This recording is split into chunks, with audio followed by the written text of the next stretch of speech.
पूजा सूर्य सी अंबर सा विस्तार, गुरु की गरिमा से बड़ा नहीं कहीं आकार, गुरु का सत सानिध्य ही जग में है उपहार, पत्थर को क्षण क्षण गढ़े मूर्त हो तैयार। तो ऐसी हमारी चमनी जी है। पूज्य गुरुदेव डॉक्टर श्री पदमचंद जी महाराज साहब के आशीर्वाद से 15 मई 2010 को मैसूर में इन्होंने दीक्षा ली और अभी ये जेपीटी अहिंसा रिसर्च फाउंडेशन के साथ जुड़ी है। इन्होंने बीडीएस में गोल्ड मेडल लिया, एमए गोल्ड मेडल के साथ पूरा किया और प्राकृतिक रत्न के लिए ब्रांज मेडलिस्ट है, कांस्य पदक जीता इन्होंने। पहली बार मैसूर यूनिवर्सिटी के जैनोलॉजी और प्राकृतिक विभाग का इनको रिसर्च फेलो अवार्ड मिला है। यूजीसीएन यूनिवर्सिटी का कमीशन रहता है, उसकी नेट फर्स्ट अटेम्प्ट में उन्होंने पूरी करी है और पीएचडी भी उन्होंने जर्नलिज्म में की और अभी ये पोस्ट डॉक्टरल रिसर्च कर रही है, मतलब इनकी पढ़ाई अभी भी जारी है। ये योगा इंस्ट्रक्टर भी है जिन्होंने बहुत से युवाओं को उत्तम मानसिक और शारीरिक स्वास्थ्य के लिए प्रेरित किया है।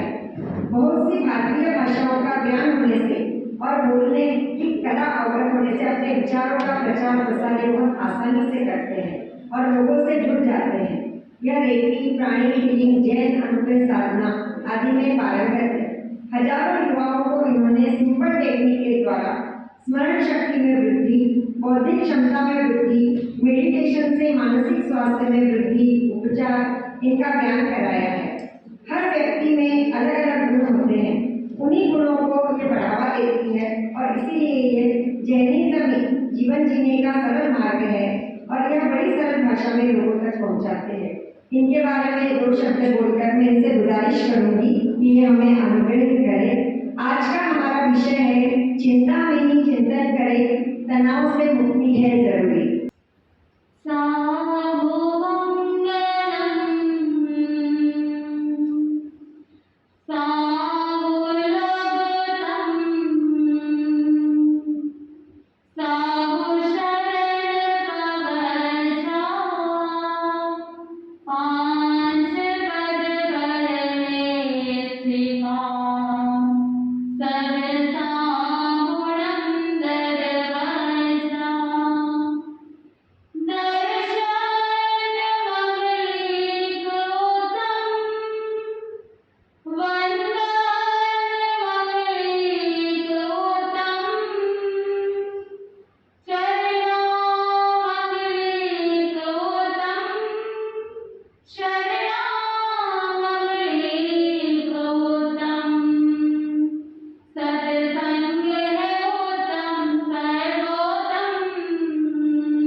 करते हुए तपस्या की अनुमोदन करके आए हैं, तो आपके अंदर उतनी एनर्जी है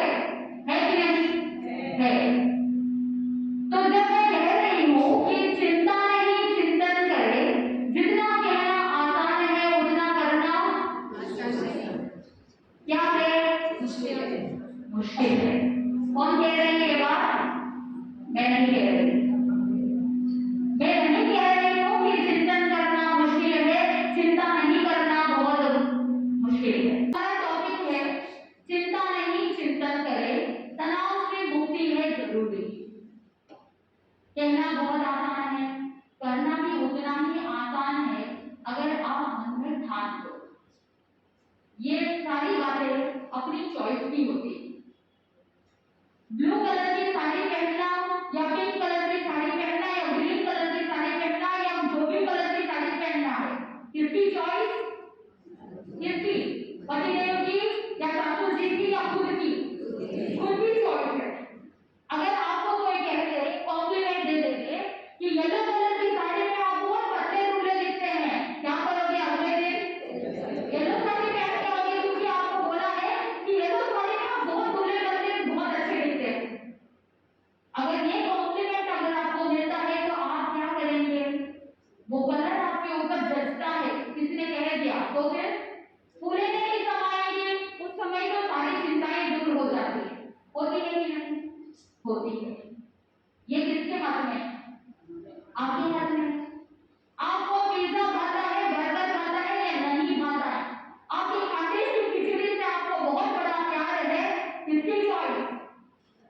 किसकी चॉइस? शरीर स्वस्थ होना या मन को स्वस्थ रखना या बीमारी के अंदर जूझना, किसकी चॉइस? बोल तो दीजिए, किसकी चॉइस? आपकी चॉइस। याद रखना आप क्या बोल रहे हैं। किस कलर का कपड़ा पहनना है, कैसा कलर का कपड़ा पहनना है और साथ में कौन सी क्वालिटी का। अगर किसी ने कह दिया आपके ऊपर सिंथेटिक साड़ी के बजाय लिनन की साड़ी बहुत सुंदर दिखती है, क्या करोगे? What will you do? क्या करेंगे? वही करेंगे। यही तो चाहते हैं आप कि आपको अच्छे कॉम्प्लीमेंट्स मिले, आप सुंदर दिखे, आप प्रेजेंटेबल दिखे। आप अपनी चॉइसेस को ध्यान में रखते हैं। साथ में शरीर को स्वस्थ रखने के लिए भी आप अपने जीवन के अंदर कुछ चॉइसेस बनाते हैं। लेकिन बहुत कम ऐसे लोग होते हैं जो अपने शरीर को, मन को बिल्कुल अच्छे से स्वस्थ रखने के लिए ध्यान देते हैं। हेल्थ अवेयरनेस क्या है? अच्छा है या कम है? अच्छा है। अगर हेल्थ अवेयरनेस अच्छा होता तो tension, stress, anxiety, depression, blood pressure, diabetes, ये सारी चीजें होनी ही नहीं चाहिए थी। कितने लोगों को डायबिटीज है यहाँ पर? कितने लोगों को ब्लड प्रेशर, लो बीपी, हाई बीपी? कितने लोगों को थायराइड की प्रॉब्लम? यस। और भी बहुत सारी चीजें। किसी को वेरिकोज वेन, पैरों में, किसी को गठियावादी का प्रॉब्लम, किसी को आर्थराइटिस, बहुत सारी बीमारियां स्ट्रेस रिलेटेड है। आज का हमारा टॉपिक क्या है? चिंता नहीं चिंतन करें। तो आज आपको चिंतन करना है कि आज तक आपकी जो भी उम्र है, किसी की 30 साल, किसी की 40, किसी के 50, किसी के 60 और कोई 60 से ऊपर, कोई अपने जीवन का सेकंड इनिंग जी रहे हैं, किसी का अभी तक रिटायरमेंट ले पाना बाकी है। आप अपने आप को अगर चिंता मुक्त करना चाहते हैं, तनाव मुक्त करना चाहते हैं, तो सबसे पहला टिप आपके लिए यही है कि आपको अपने आप को हमेशा क्या समझना है? जवान समझना है। क्या समझना है? जवान समझना है। अमेरिका के अंदर मैं एक सेशन ले रही थी बच्चों के लिए। मैंने उस दिन अनाउंस किया था कि कल का जो स्पेशल सेशन होगा वो यंगस्टर्स के लिए होगा। तो उस समय कुछ 60 से 80 साल के कुछ श्रावक लोग आए और वो मुझे कहने लगे कि मम्मी जी क्या हम इस सेशन में आ सकते हैं? मैंने कहा आपने शायद ध्यान से सुना नहीं, कल का सेशन सिर्फ किसके लिए है? युवाओं के लिए है, यंगस्टर्स के लिए। तो उस समय वो सब कहने लगे मम्मी जी आपको क्या लगता है, क्या हम बूढ़े हैं, क्या हम एज हैं? हम भले ही दिखने में आपको क्या दिख रहे हैं?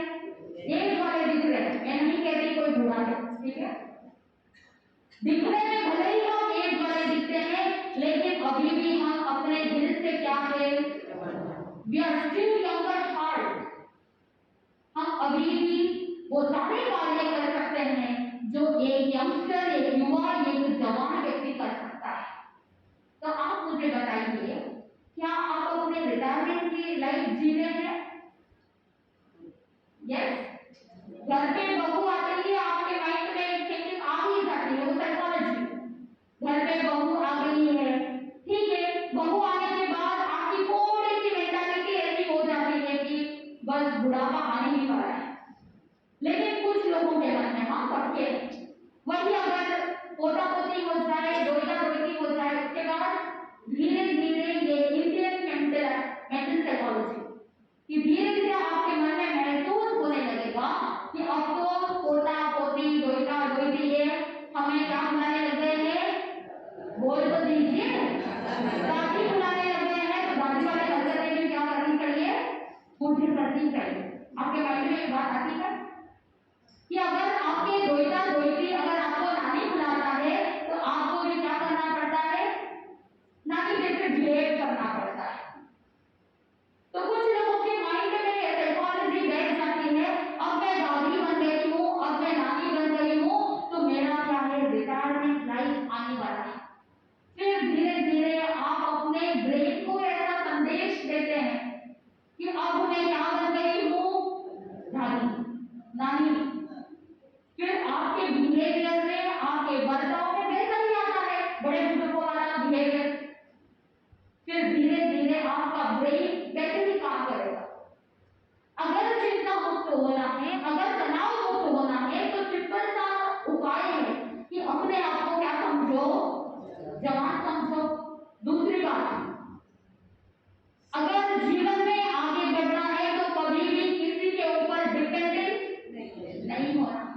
वैसे महाराष्ट्र की महिलाओं के अंदर मैंने तो डिपेंडेंसी बहुत कम देखी है। सभी बिल्कुल तंदुरुस्त है और चुस्त है, सभी बहुत एक्टिव रहते हैं यहाँ पर। तो आपको विशेष रूप से ये ध्यान रखना है, क्योंकि जहाँ लाचारी आती है, जहाँ मजबूरी आती है या किसी के ऊपर डिपेंड होना पड़ता है, तो वहां पर बहुत बार अपने मन को मारना पड़ता है। और बहुत बार ऐसा होता है कि शरीर में ताकत नहीं रहती। जैसे जैसे उम्र बढ़ती है क्या होता है, आप ही बोल दीजिए, क्योंकि हम तो सिर्फ अभी भी यंग है, हमारे तो एज हुई नहीं है, शायद आपकी आधी एज भी हो सकती है हमारी। तो आप बताइए कि जब उम्र बढ़ती चली जाती है तो शरीर के एक एक भाग क्या होते जाते हैं, आप बोलेंगे तो हमको आना चाहिएगा, क्या होते हैं, शरीर कमजोर होने लगता है। शास्त्राधिकार जी कह रहे हैं कि शरीर शिथिल होता जाता है, इंद्रियां परिपूर्ण से काम नहीं करती। या आप कह रहे हैं, मैं नहीं कह रही। सुनाई देना कम हो जाता है, दिखाई देना कम हो जाता है, स्वाद के अंदर भी फर्क आ जाता है। बहुत से लोगों के पाचन तंत्र जो है, डाइजेस्टिव सिस्टम है, वो भी कंप्लीट काम नहीं कर पाता है। इसीलिए जो भी पहले जवानी में जितना आप पचा सकते थे, जैसे जैसे उम्र बढ़ती है उतना नहीं पचा पाते। सही है? ये सब किसके लक्षण है, बुढ़ापे के लक्षण। अगर आप अपने आप को बूढ़ा मानते हैं तो ये सारे लक्षण दिखाई देंगे, लेकिन आपका स्वास्थ्य आपके हाथ में है। अगर बार बार आप एंजाइटी में जा रहे हैं, चिंता कर रहे हैं, मन में ये सोच रहे हैं मेरा क्या होगा, मेरे भविष्य का क्या होगा, सबसे बड़ा रोग क्या कहेंगे लोग, ये भी बड़ा है। और साथ में मन में एक और चिंता आपको सताती है, कौन सी चिंता, इनसिक्योरिटी फीलिंग। बुढ़ापे में मेरे बेटे मेरे बेटी मेरी सेवा करेंगे या नहीं करेंगे, रहती है ये चिंता। कितने लोगों को रहती है, अधिकांश सभी लोगों के अंदर ये चिंता रहती है कि मेरे भविष्य का क्या होगा, मेरे भविष्य का क्या होगा, मेरी सेवा कौन करेगा, मैं कैसे अपना जीवन यापन करूंगी, ये टेंशन रहता है। लेकिन अगर आप अपने जीवन में जो मैंने पहला टिप बताया था, अपने आप को जवान समझ समझिए, केवल समझने से नहीं होता है, अपनी सोच को भी क्या बनाना पड़ेगा, जवान बनाना पड़ेगा। आप जो 60 साल में 70 साल में जैसा सोच रहे हैं वैसा न सोच करके 30-35 साल के जो लोग होते हैं, जो जवान होते हैं, उनकी तरह सोचना चालू कर दीजिए। आपकी सोच बदलते ही आपके पूरे बॉडी लैंग्वेज क्या हो जाएगा, चेंज हो जाएगा। सारा खेल किसका है, माइंड का। अगर मैंने मन में सोच लिया कि मैं स्वस्थ हूँ, मेरा शरीर स्वस्थ है और मेरा जीवन अच्छे से कंप्लीट होगा, अंतिम समय तक मेरा शरीर एक्टिव रहेगा, मैं सारा काम मैं खुद करूंगी, मेरे अंदर इतनी ताकत है। अगर धर्म के बारे में जानते हैं, कर्म सिद्धांत के बारे में जानते हैं, तो मन में यही चिंतन करना, अगर मेरा पुण्य प्रबल है तो सबसे पहला सुख कौन सा है, निरोगी काया, आरोग्यता। भगवान महावीर स्वामी ने ध्यान सूत्र के 10वें ध्यान के अंदर बताया, पहला सुख आरोग्यता, फिर भगवान ने बताया शुभ दीर्घ आयु, सिर्फ दीर्घ आयु नहीं, शुभ दीर्घ आयु। लोग सोचते हैं लंबा जी करके क्या करेंगे, नेगेटिव थिंकिंग, लंबा जी के क्या करेंगे। और बहुत से लोग ऐसे होते हैं बस 60-70 के हो जाएंगे फिर तो क्या तो जीना, मतलब पहले ही उपेक्षा, पहले ही थिंकिंग नेगेटिव है, तो शरीर पॉजिटिव कैसे बनेगा, सोच कैसी पॉजिटिव बनेगी। भगवान ने कहा कि दीर्घ आयु होना भी पुण्यवाणी का कार्य है। क्या है, पुण्य प्रबल होगा तो दीर्घ आयु प्राप्त होगी, और वो भी कैसी दीर्घ आयु, शुभ दीर्घ आयु, यानी ऐसा लंबा जीवन जिसमें स्वस्थता हो, आरोग्यता हो, सारा समृद्धि हो, रिद्धि हो और साथ में धर्ममय हो। इतना आनंद आता है कि ऐसा दीर्घ आयु, ऐसा लंबा आयुष्य जिसके अंदर आप अंतिम समय तक भी धर्म आराधना करते रहे, आपके जीवन के अंदर जो भी क्रियाएं हैं, जो भी एक्टिविटीज है, जो भी आपके आवश्यक कार्य है, उन छोटे छोटे नेसेसिटीज को, उन छोटे छोटे एक्टिविटीज को भी दूसरों के ऊपर डिपेंडेंट नहीं होना पड़े। किसकी वजह से, पुण्यवाणी की वजह से। तो पुण्य उपार्जन करना किसके हाथ में है, आपके ही हाथ में है। पॉजिटिव सोच रखेंगे तभी आप पुण्य के कार्य भी कर सकते हैं, पहले ही नेगेटिव थिंकिंग। कुछ लोगों की साइकोलॉजी ऐसी भी हो जाती है कि पुण्य भी कर्म है और पाप भी कर्म है, और लोगों ने ये थॉट दिमाग के अंदर आके अंदर फीड कर दिया कि जब तक कर्म रहेंगे तब तक क्या रहेगा, संसार का चक्र रहेगा। तो जब तक कर्म क्षय नहीं होते तब तक मोक्ष की मंजिल नहीं मिलती है। इसलिए क्या नहीं करना, पाप कार्य तो करना नहीं है, पाप कर्म नहीं करना है, लेकिन साथ साथ में ये नेगेटिव फीलिंग आपके दिमाग के अंदर घुसी हुई रहती है कि पुण्य भी एक कर्म है, इसलिए नो एक्टिविटीज जोन में चले जाते हैं, ना पुण्य करना ना पाप करना। क्या आपको मोक्ष मिल रहा है अभी 5 में, लेकिन आपकी एक्टिविटीज कैसी होती है, आपकी सोच कैसी होती है, आप ऐसे बिहेव करते हैं जैसे कि तीसरे छोटे आ रहे हैं तो भगवतों के समक्ष खड़े। सही है ना, पुण्य रहेगा तभी आप धर्म की ओर आगे बढ़ेंगे, पुण्य रहेगा तभी गुरु भगवंतों का सानिध्य मिलेगा, पुण्य रहेगा तभी आपके मन में पॉजिटिव सोच आएगी, पुण्य रहेगा तो आपके बेटे बेटी परिवार के जितने भी सदस्य हैं वो सब आपके कहने में रहेंगे। पुण्य प्रकट होगा तो आपका बुढ़ापा सुधर जाएगा, आपकी सेवा करने वाले कोई ना कोई मिल ही जाएगा। जरूरी नहीं है कि बेटा बेटी ही सेवा करे, पुण्य प्रकट हो तो पड़ोसी भी सेवा करेगा। अब आप सोचिए पुण्य कितना महत्वपूर्ण है, केवल धर्म के अंदर ही नहीं, आध्यात्मिक जीवन में ही नहीं, भौतिक जीवन में भी पुण्य कार्य करता है। लेकिन वो पुण्य जो शुभ होता है वो ही आपको रिद्धि, समृद्धि और धार्मिकता साथ में देता है। सो चॉइस इज योर्स। मैंने आपको कहा था स्टार्टिंग में ही कि आप जीवन में जैसे भी रह रहे हैं, आपके जीवन की हर परिस्थिति के लिए कौन रिस्पॉन्सिबल है, हम स्वयं रिस्पॉन्सिबल हैं, क्योंकि वो हमारी चॉइस है। घर के अंदर फिर भी होना किसकी चॉइस, किसकी चॉइस, कहीं ना कहीं इस भव में या पूर्व भव में कहीं ना कहीं हमारी ही चॉइस रहती है। पूर्व भव में हमने किसी को बहुत सुनाया होगा, इसलिए इस भव में क्या मिल रहा है, सुनने को मिल रहा है। कभी हम बॉस की तरफ से, तो अब क्या होता है, हमारे ऊपर कोई बॉस आके बैठ जाता है, तो विक्टिम विक्टिमाइजर का गेम तो चालू ही रहता है। जब तक संसार परिभ्रमण रहेगा तब तक विक्टिम और विक्टिमाइजर का गेम तो चलता ही रहता है। कभी हम विक्टिम थे तो कभी हम विक्टिमाइजर बन गए, कभी किसी के ऊपर हमने दोषारोपण किया, तो इस भव में कभी ना कोई हमारे ऊपर क्या करेगा, दोषारोपण करेगा। क्या ये सारी चीजों के बारे में सोच करके, चिंता करके जीवन अच्छे से जिया जा सकेगा? क्या जी सकते हैं?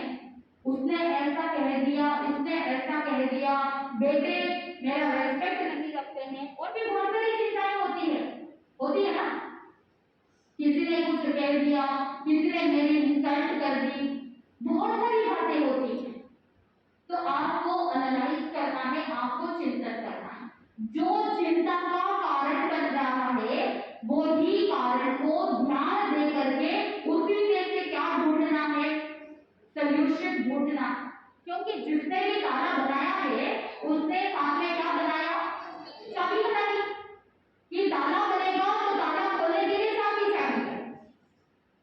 घर बनाया है तो घर के अंदर प्रवेश करने के लिए क्या बनाया गया, दरवाजा बनाया गया। मान लीजिए कि बिल्डिंग बना दी, दरवाजे नहीं है, पूरा पैक है, क्या अंदर जा सकते हैं? नहीं जा सकते। बाहर निकल सकते हैं? अंदर जाने के बाद नहीं निकल सकते। अंदर जाना हो या बाहर निकलना हो तो दरवाजे का सहारा लेना ही पड़ता है। ठीक वैसे ही हर एक प्रॉब्लम का सॉल्यूशन वही होता है। इधर उधर ढूंढने की जरूरत नहीं है, इधर उधर जाकर के भटकने की भी आवश्यकता बिल्कुल भी नहीं। जहां समस्या है वहीं पर समाधान है। जो आपके जीवन के चिंता का कारण बन रहा है उसी में कहीं ना कहीं आपको सॉल्यूशन मिलेगा। इसी चिंता को चिंतन में कन्वर्ट कैसे करना, ये भी एक कला है। कैसे करना,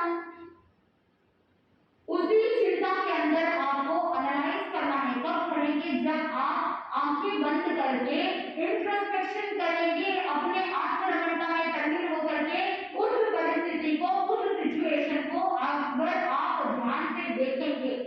क्योंकि हमारा जो ये माइंड होता है, ये माइंड के दो हिस्से, वो दो हिस्से कौन कौन से हैं, कॉन्शियस माइंड और सबकॉन्शियस माइंड, यानी चेतन मन और अवचेतन मन।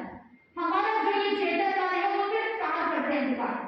आप मुझे देख रहे हैं, आप मुझे सुन पा रहे हैं, आप बाहर का दृश्य देख पा रहे हैं, ये सारा कितना परसेंटेज, 4%।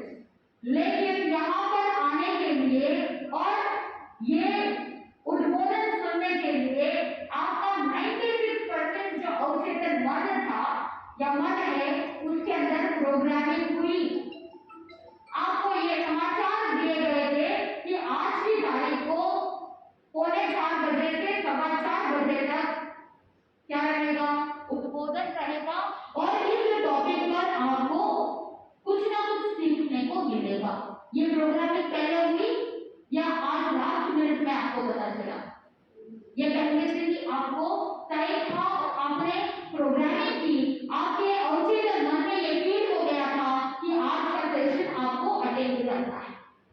तो ठीक उसी प्रकार आपके जीवन की जितनी भी परिस्थितियां हैं उसी के अंदर आपको क्या मिलेगा, समाधान मिलेगा। जब आप ध्यान करेंगे या आंखें बंद करके उस परिस्थिति को देखेंगे शांत मन से, उस समय आपको पता चलेगा कि इस चिंता का या इस परिस्थिति का मूल कारण क्या है। एक बार हुआ है ऐसा कि माँ बेटे साथ में रहते थे, बड़े गरीब थे, इतने रोज की रोजी रोटी चल रही थी व्यवस्थित, यानी रोज लकड़ियां बेचते, और उनका एक छोटा सा गार्डन था। उस गार्डन में जो भी फूल आते थे उन फूलों को बेच करके जो भी पैसे आते थे उससे माँ बेटा दोनों अपना गुजारा कर रहे थे। एक बार हुआ ऐसा कि माँ को किसी कारणवश किसी कार्य के लिए बाहर जाना पड़ा। तो माँ ने कहा कि बेटा ये जो गार्डन है, इस गार्डन में जितने भी पौधे हैं इनको सूखने मत देना, क्योंकि अगर ये सूख गए तो हम रोजी रोटी भी नहीं खा सकते, हमको कुछ भी पैसे मिलेंगे नहीं, क्योंकि इसमें जो फूल आते हैं उसकी वजह से ही हमारा जीवन चल रहा है। तो माँ ने कह दिया कि रोज क्या करना, पौधों को पानी देना। अब वो छोटा सा बेटा, उसको इतना समझ नहीं, माँ ने क्या किया, बेटे को भलामण दी और माँ दूसरे गांव कुछ कार्य की वजह से वो चली गई। वो छोटा सा बेटा मन में सोचने लगा कि माँ ने कहा है कि रोज क्या करना, पौधे को पानी देना है। तो वो बच्चा वो क्या करने लगा कि पानी लेता और जो पत्ते हैं उन पत्तों को बड़े प्रेम से पत्तों के ऊपर पानी डालता। 1 दिन 2 दिन 3 दिन डेली पत्तों को पानी देने लगा, लेकिन फिर भी धीरे धीरे वो पत्ते सूखने लगे। पत्ते सूखते सूखते मुरझा गए, एक भी फूल उस पौधे में नहीं आया और कुछ दिनों में ही वो सारे पौधे क्या हो गए, सूख गए। जब माँ लौटी तो माँ ने बेटे को कहा कि बेटा मैं तुम्हें बोल करके गई थी कि पौधों को क्या देना, पानी देना, क्या तुमने पानी नहीं दिया? बेटे ने कहा मैं तो रोज पानी देता था, फिर भी ये कैसे सूख गए मुझे पता नहीं। माँ ने पूछा कि बेटा अगर तुमने पानी दिया है तो ये पौधे तो पल्लवित और पुष्पित होने चाहिए थे, इसमें फूल लगने चाहिए थे, कहीं तो कुछ गड़बड़ है, तुमने पानी दिया कहाँ दिया? उस समय वो बेटा कहता है माँ तुमने कहा था कि पत्ते सूखने नहीं चाहिए, इसलिए मैं हमेशा क्या करता, पत्तों के ऊपर पानी देता। वो माँ अपना सिर पकड़ करके बैठ जाती है, अरे भाई मैंने तो तुमको कहा था कि पौधों को पानी देना, तुमने क्या किया, पत्तों को पानी दिया, लेकिन जड़ें तो क्या हो गई, कमजोर हो गई, जड़ें तो सूख गई, इसलिए पौधे भी सारे नष्ट हो गए। आप क्या कर रहे हैं? कहीं आप भी उस छोटे से बालक के समान आप भी पत्तों को तो पानी नहीं दे रहे? सोचने का विषय है कि घर के अंदर कोई चिंता की कोई बात हो गई है, कोई समस्या आ गई है और उन समस्याओं का समाधान ढूंढने के लिए आप क्या करते हैं, ऊपरी तौर पर उस चिंता से दूर होने के लिए आप प्रयास करते हैं, आपने जड़ों पे ध्यान नहीं दिया। अगर जड़ों पे ध्यान देते, मूल कारण को जानने की कोशिश करते तो शायद वो चिंता होती ही नहीं। तो आपको क्या करना है, उसी चिंता को चिंतन में कन्वर्ट करना है। कब कर सकते हैं? अगर हम उस परिस्थिति को एनालाइज करेंगे तो मूल कारण समझ में आएगा। अवचेतन मन के अंदर मूल कारण समझ में आ जाएगा, लेकिन चेतन मन में समझ में नहीं आता। बाहर से देखने के लिए तो नजारे तो बहुत सुंदर दिखते हैं, लेकिन अंदर कौन कितना भगड़ा रह गया है वे खुद जाने। बाहर से अगर कोई स्माइल कर रहे हैं तो आपको लगता है कि बहुत बड़े पुण्यशाली है, भाग्यशाली है, कितने खुश है, लेकिन वो इंसान स्वयं जानता है कि उसके अंदर कैसा महाभारत, कैसा युद्ध चल रहा है, कैसे द्वंद्व चल रहे हैं, वो स्वयं जानता है। इसीलिए ज्ञानी जन कहते हैं कि बाहर के नजारे को देख करके किसी के ऊपर कोई जजमेंट नहीं करना चाहिए। कौन किस परिस्थिति से जूझ रहे हैं ये हमें पता नहीं, इसीलिए किसी को ओवर एस्टिमेट या किसी को अंडर एस्टिमेट कभी भी नहीं करना चाहिए। तो आप क्या करेंगे, क्या करेंगे? चिंताओं को और बढ़ावा देंगे या चिंता को चिंतन में कन्वर्ट करके हर परिस्थिति जो हमें शिक्षा देने को तैयार है, तो एक एक परिस्थिति से, एक एक सिचुएशन से लेसन लर्न करने के बाद अगर हम ये मान लेते हैं कि आज जो समस्या आई है इसके पीछे मेरे लिए एक बहुत बड़ी शिक्षा है, सीख है, एक लेसन है, इसीलिए मुझे क्या नहीं करना, ऐसी परिस्थिति को पुनः मेरे जीवन में नहीं लाना है और उस लेसन को लर्न करने के बाद इंप्रूव करना है, अपने आप को आगे बढ़ाना है। तो सबसे पहले अपनी सोच को बदलनी होगी। किसकी सोच को बदलनी होगी? खुद की सोच। लेकिन आप क्या करते हैं, आप सोचते हैं मेरे बेटे की सोच बदल जाए तो अच्छा है, मेरी बहू मुझे समझ ले, मेरी बहू की सोच बदल जाए तो अच्छा है, या बहू सोचती है सासू जी अपनी सोच को बदल देंगे, या सासू जी थोड़े से मेरे लिए कोऑपरेटिव हो जाए, थोड़े से मेरे लिए बदल जाए तो अच्छा होगा। दुनिया को बदलने की कोशिश करते करते आपकी रेस जिंदगी की खत्म हो जाती है, लेकिन कोई सुधरने वाले नहीं है। सुधरना किसको है? बदलना किसको है? कोई नहीं। अगर आप अपने तरफ से किसी के ऊपर डिपेंडेंट नहीं होते तो किसी को बोलने का मौका भी नहीं मिलता। आप अपना खुद का काम आप खुद कर रहे हैं तो किसी के ऊपर बोझ भी नहीं बनते। लेकिन बहुत बार ऐसा होता है फिजिकली बोझ होते हैं या नहीं होते, लेकिन मेंटली आप क्या करते हैं? बहुत सारा बोझ लेकर के चल रहे हैं। Am I right? मानसिक रूप से बहुत सारा बोझ लेकर के आप चल रहे हैं, उस बोझ को आपको हल्का करना है। Just let it go. अगर आपके पास में वो सारे इमोशंस को, वो सारी संवेदनाओं को, वो सारी भावनाओं को लेकर के अंदर ही अंदर दबाव में जी करके अपने अंदर ही अंदर घुट घुट करके जीने से क्या होगा? Diabetes, blood pressure, thyroid, heart attack, silent heart attack, रात को सोएंगे सोते ही रह गए। ये सारी प्रॉब्लम्स कब आती है? जब आप दबाव युक्त जीवन जीते हैं। तो इस दबाव को दूर कर दीजिए। और वो कैसे होगा? सिंपल सा उपाय है। आप प्रतिदिन 5 मिनट के लिए श्वासोच्छ्वास का ध्यान करना प्रारंभ कर दीजिए। हमारा श्वासोच्छ्वास ही हमें अपने अवचेतन मन तक कनेक्ट करता है। So breath is one thing which connects the body to mind. अपनी आत्मा के साथ जो कनेक्शन जुड़ना चाहिए, वो कनेक्शन हमारे श्वासोच्छ्वास के साथ जुड़ता है। तो शुरुआत करने के लिए आप 5 मिनट के लिए जितना हो सकता है धीरे धीरे श्वासोच्छ्वास का अभ्यास बढ़ाइए।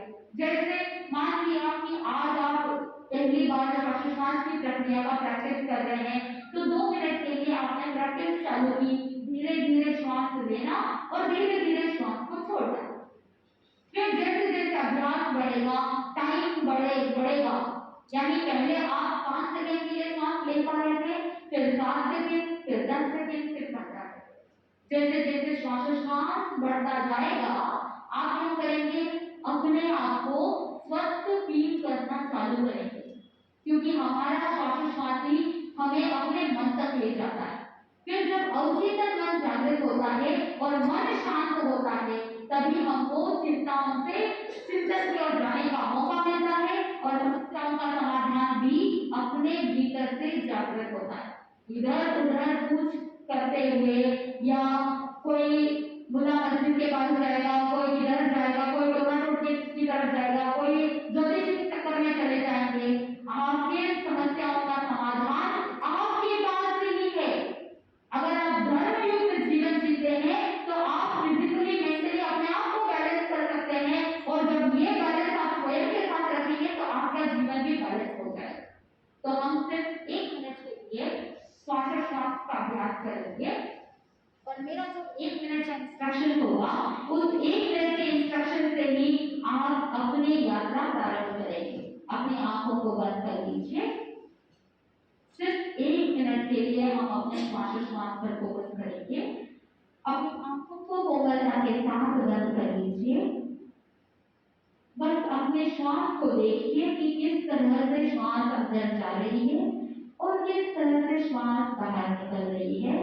बिल्कुल प्रसन्नता के साथ, खुशी के साथ, चेहरे पर कोई तनाव नहीं, मन बिल्कुल प्रसन्न है। Normal breathing. आज आपने जो कुछ भी सुना, आपको सब कुछ याद रहेगा। अपने भीतर एक शुभ संकल्प, इतने सालों में जो कुछ भी चिंताएं मन के अंदर, शरीर के अंदर घर कर गई थी, धीरे धीरे आप एक एक करके उन सभी चिंताओं को चिंतन में बदलने के लिए अपने आप को संकल्पित कर रहे हैं कि आज से मैं एक नई यात्रा प्रारंभ करने जा रही हूँ। Let me begin a new journey. आपके जीवन का ये दूसरा पड़ाव जिसमें चिंता नहीं चिंतन होगा, तनाव नहीं शुभ भावना होगी। आपका संकल्प सुदृढ़ बनेगा। अपने आप से कहिए, मेरा संकल्प सुदृढ़ है। मैं अपनी चिंताओं को चिंतन में शीघ्र कन्वर्ट कर दूंगी। मेरे अंदर वो सामर्थ्य है, मेरे अंदर वो क्षमता है कि मैं चिंता मुक्त और तनाव मुक्त हो सकती हूँ। मैं स्वस्थ हूँ, मेरा शरीर स्वस्थ है।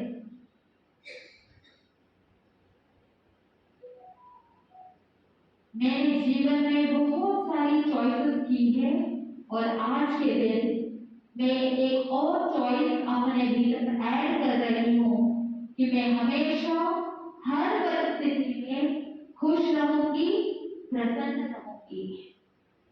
I choose to be happy always. मन में ये अहोभाव बार बार लाइए।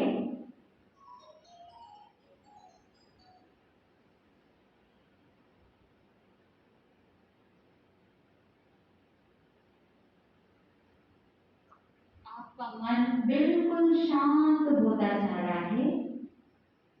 सारी चिंताएं, बाधाएं, अवरोध दूर होते जा रहे हैं।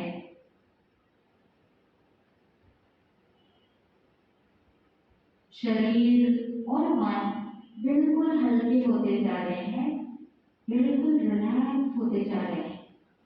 कोई टेंशन नहीं, कोई स्ट्रेस नहीं।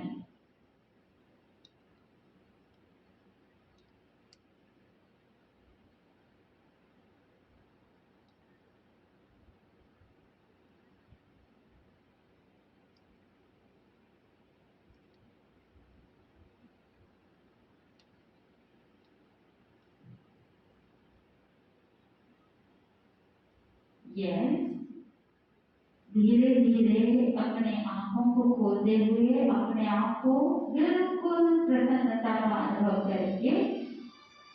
बिल्कुल रिलैक्स। कितना सिंपल है, यही करना है। जैसे जैसे आपका संकल्प बढ़ेगा, आपका जीवन बिल्कुल इजी होता जाएगा। तो अब आप कहिए, पहले मैंने आपको बोला था कि चिंता करना, क्या करना है? चिंता करना है, चिंता नहीं चिंतन करें। आसान है, पहले आपने कहा था मुश्किल है, अब क्या कहेंगे? आसान है। आसान कहेंगे तो आसान हो जाएगा, मुश्किल कहेंगे तो मुश्किल हो जाएगा, क्योंकि आपने वैसी एनर्जी दी है, ब्रह्मांड को आपने जैसी एनर्जी दी है, लोग के अंदर जैसी एनर्जी आपने पहुंचाई है, वो ही आपके पास बाउंस होगा। अगर आसान करेंगे तो आसान हो जाएगा। जब भी मुश्किल लगे तो मन में ये सोचना, आपने जितने बच्चे पैदा किए हैं, आपने जितने बच्चे पैदा किए हैं, आसान था क्या? आसान था क्या? नहीं था। लेकिन फिर भी आपने उसे क्या माना?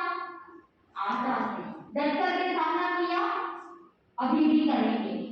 जब उस दर्द को सहन किया है, जब उन परिस्थितियों को आपने झेला है, बच्चों की परवरिश की है, बच्चों के लिए बहुत सारा सैक्रिफाइस त्याग किया है, जब उस समय नहीं हारे तो अब क्यों हार रहे हैं? आपके मन में जब भी दुविधाएं आए तो याद करना कि मैंने क्या क्या परिस्थितियों का सामना किया था, मैं उस समय डटी रही तो अभी भी मैं क्या करूंगी? डटी रहूंगी, चिंता नहीं करूंगी। क्या करूंगी? चिंता करूंगी। पॉसिबल? Yes, possible. आप कर सकते हैं। आपके अंदर वो ताकत है कि आप अपने चिंताओं को दूर करते हुए उसे चिंतन में परिवर्तित कर सकते हैं, अपने आप को अच्छा बना सकते हैं। तो इसी मंगल भावना के साथ आपका जीवन सुखमय हो, दीर्घ आयु, शुभ हो, भावना के साथ घड़ी के अंदर भी बहुत समय हो रहा है। आनंद ही आनंद। बोले श्री जैन धर्म की जय।